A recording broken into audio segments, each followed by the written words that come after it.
Breaking news आ रही है चीन से, जिसके साथ अमेरिका की कभी भी जंग छिड़ सकती है, क्योंकि ताइवान की राष्ट्रपति के अमेरिकी दौरे से बौखलाए चीन ने मिलिट्री ड्रिल के बहाने ताइवान और अमेरिका दोनों को ललकारा है। इसके साथ ही चीन की सेना ने एक बार फिर ताइवान स्ट्रेट में मौजूद मीडियन लाइन को भी पार किया, जो अमेरिका ने समंदर में चीन और ताइवान को अलग करने के लिए बनाई थी। इस हरकत के बाद अमेरिका ने चीन को यह धमकी दे दी कि वो उसे सबक सिखाने के लिए जमीन आसमान एक कर देगा। मतलब ताइवान के मुद्दे पर अमेरिका और चीन के बीच युद्ध शुरू होने ही वाला है और रूस और यूक्रेन के बाद अब महायुद्ध का नया मोर्चा तैयार होता दिख रहा है।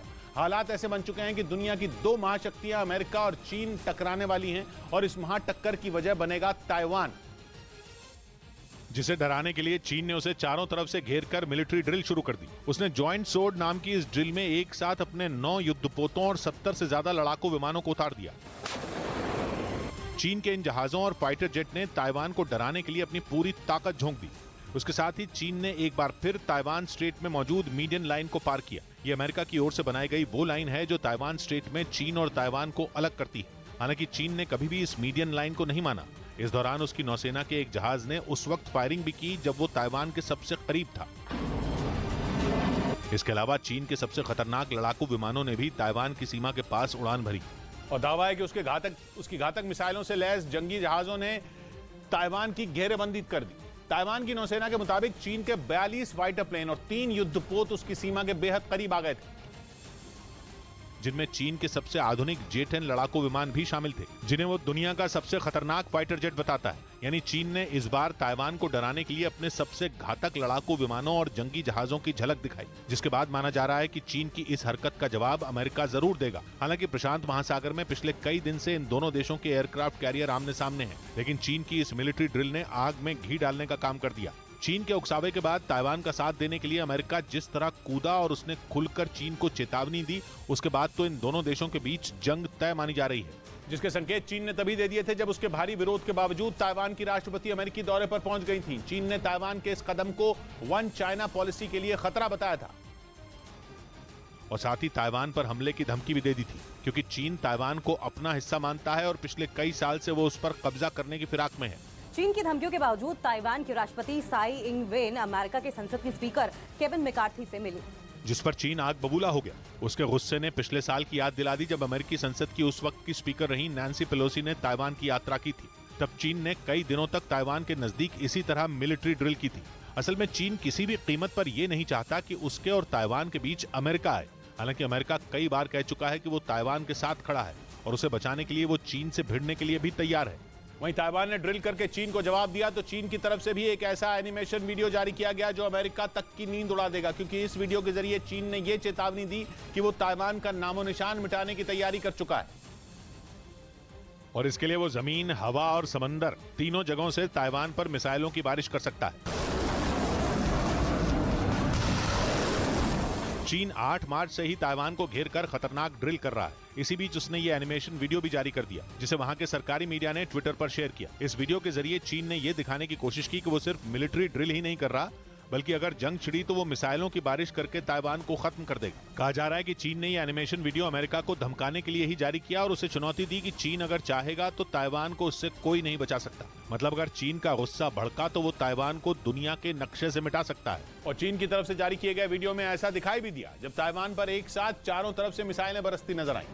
कहा जा रहा है कि ताइवान के मुद्दे पर अमेरिका की दखलंदाजी से चीन की नाराजगी बढ़ती जा रही है और इसी वजह से उसने ताइवान के साथ अमेरिका को भी दिखा दिया कि जंग छिड़ी तो क्या होगा। कहा जा रहा है कि चीन की इस चेतावनी को हल्के में नहीं लिया जा सकता, क्योंकि चीन दावा करता है कि उसके पास हजारों किलोमीटर तक वार करने वाली मिसाइलें मौजूद हैं। चीन की DF-17 मिसाइल के बारे में तो कहा जाता है कि वो अमेरिका तक हमला बोल सकती है, जबकि ताइवान तो चीन के बगल में है। चीन का फुजान प्रांत ताइवान से सिर्फ 300 किलोमीटर दूर है।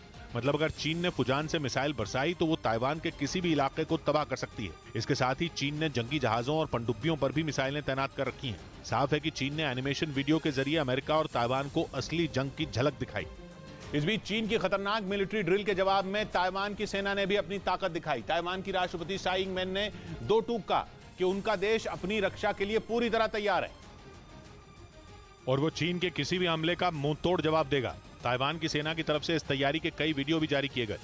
ताइवान का दावा है कि वो जमीन, हवा और पानी तीनों जगहों पर अपने आप को मजबूत कर चुका है। सामने आए एक वीडियो में ताइवान की सेना जमीन पर किसी हमले से निपटने का अभ्यास करती नजर आई। इसके साथ ही उसने जमीन से हवा में मार करने वाले AN/TWQ-1 एयर डिफेंस सिस्टम को भी इस ड्रिल में उतारा। लेकिन ताइवान ने सबसे ज्यादा तैयारी समंदर में की, क्योंकि उसे पता है कि चारों तरफ समंदर से घिरे होने की वजह से उसके लिए खतरा भी सबसे ज्यादा वहीं है। इसीलिए ताइवान की नौसेना ने लगातार कई घंटों तक अपनी ताकत को परखा, क्योंकि चीन ताइवान को डराने के लिए अक्सर उसकी समुद्री सीमा में ही घुसपैठ करता है। उसने मौजूदा मिलिट्री ड्रिल में भी ताइवान के नजदीक अपने कई युद्धपोतों और जहाजों को भेजा, जिसके जवाब में ताइवान की नौसेना ने भी अपने युद्धपोतों और जंगी जहाजों के साथ अभ्यास किया। ताइवान की सेना के मुताबिक जंग की यह तैयारी उत्तरी पश्चिमी इलाके में की गई, जहां चीन से उसे खतरा ज्यादा है। हालांकि ताइवान के बचाव में उतरा अमेरिका पहले ही वहां अपने कई लड़ाकू विमानों और जंगी जहाजों को तैनात कर चुका है। माना तो यह भी जाता है कि अमेरिका ने अपनी पनडुब्बियों का 60% बेड़ा प्रशांत महासागर में तैनात किया हुआ है, जिसका मतलब है कि अगर चीन ने ताइवान पर कभी भी हमला करने की गलती की तो अमेरिका बिना देरी किए चीन से भिड़ जाएगा।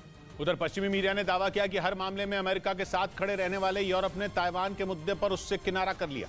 पिछले हफ्ते फ्रांस के राष्ट्रपति इमैनुअल मैक्रोन चीन गए थे, लेकिन वहां से लौटने के बाद उन्होंने दो टूक कह दिया कि ताइवान के मामले पर यूरोप को चीन और अमेरिका दोनों से दूर रहने की जरूरत है।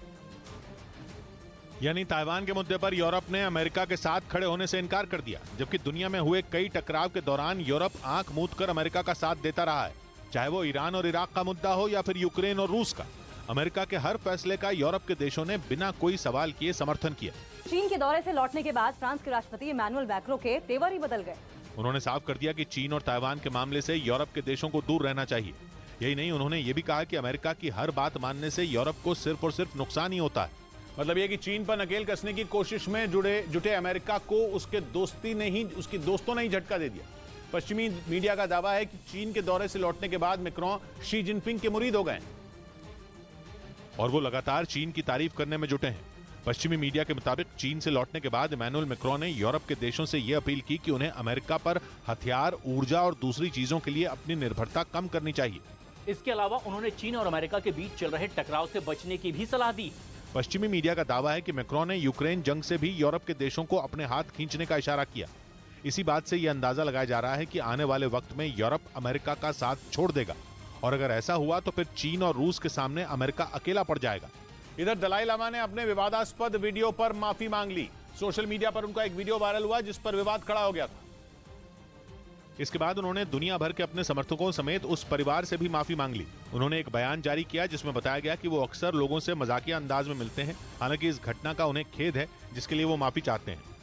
ब्रेकिंग न्यूज आ रही है। फिनलैंड के नेटो में शामिल होते ही रूस और फिनलैंड के बॉर्डर पर उथल पुथल मच गई है, क्योंकि फिनलैंड ने रूस की सीमा के पास बाड़ेबंदी का काम तेज कर दिया है। वो वहां 70 किलोमीटर तक बाड़ेबंदी करने वाला है। फिनलैंड के मीडिया ने दावा किया कि ऐसा रूस से होने वाली घुसपैठ को रोकने के लिए किया जा रहा है। यही नहीं, फिनलैंड में रूस का कॉन्सुलेट बंद करने की मांग भी उठने लगी है। यानी नेटो में शामिल होते ही फिनलैंड ने रूस से रिश्ते तोड़ने शुरू कर दिए, क्योंकि उसे शक है कि रूस फिनलैंड की शांति में खलल डालने की कोशिश करेगा, जिसे रोकने के लिए वो जल्द से जल्द अपनी सीमा को सुरक्षित करना चाहता है। और इसीलिए रूस और फिनलैंड के 1300 किलोमीटर लंबे बॉर्डर के 70 किलोमीटर हिस्से पर काम तेज हो गया और फिनलैंड वहां बाड़ेबंदी करने में जुट गया। फिनलैंड का 2025 तक काम पूरा करने का टारगेट है, जिसके बाद धीरे धीरे पूरी सीमा पर ऐसी ही सुरक्षा की जा सकती है, क्योंकि फिनलैंड और रूस अब पड़ोसी देश नहीं रहे बल्कि कट्टर दुश्मन बन चुके हैं, जिसकी वजह है फिनलैंड का नेटो में शामिल होना। जिसके बाद देखते ही देखते यूरोप में एक और जंग की जमीन तैयार होने लगी, क्योंकि फिनलैंड सीमा पर कटीली तारे बिछाने के अलावा रूस से सारे रिश्ते तोड़ने के मूड में। उसने मांग की कि फिनलैंड के ऑलैंड आइलैंड में रूस का कॉन्सुलेट बंद कर दिया जाए, क्योंकि फिनलैंड जानता है कि अगर ओलैंड आइलैंड्स में रूस का कॉन्सुलेट बंद हो गया तो वो रूस की आधी से ज्यादा प्लानिंग बैठे बिठाए फेल कर सकता है, क्योंकि बाल्टिक सागर के इस द्वीप पर रूस का कॉन्सुलेट होना उसकी अर्थव्यवस्था को बड़ी ताकत देता है, जिसे फिनलैंड कम करना चाहता है।